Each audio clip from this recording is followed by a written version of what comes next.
अगर आप भी चाहते हैं बिट्टू मलंगिया इंटरटेनमेंट का ऑडियो वीडियो सबसे पहले आप तक पहुंचे, तो लाल बटन को दबाकर चैनल को सब्सक्राइब करें और बेल आइकन दबाना ना भूलें।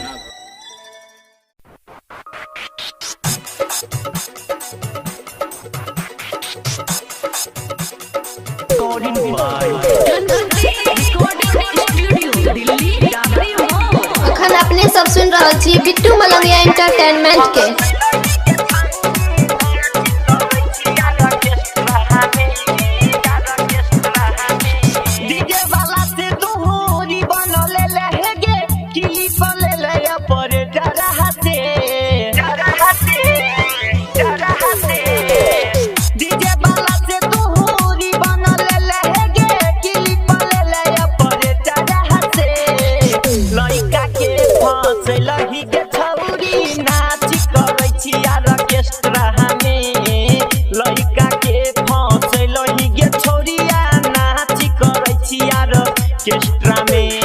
DJ Bittu Malangiya, DJ Bittu Malangiya, Madhubani Madhubani.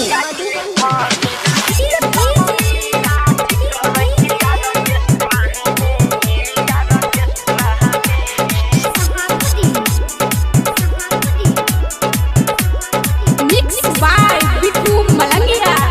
गजबे के रूप तो हर खिलै छ, नाचे में जो बंदुनु हिलै छ, मारे छ कनखी उठबै छ सनकी, 200 के नोट खाली मिहिलै छ।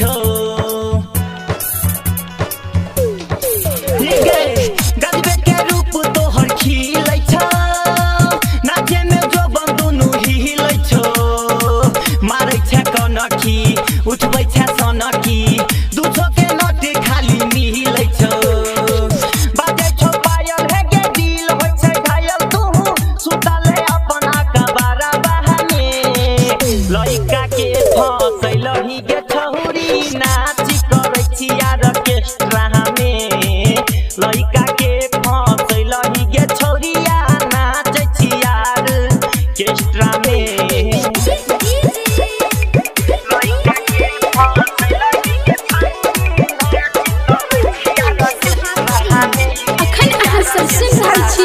मलंगिया रिकॉर्डिंग स्टूडियो के शानदार प्रस्तुति।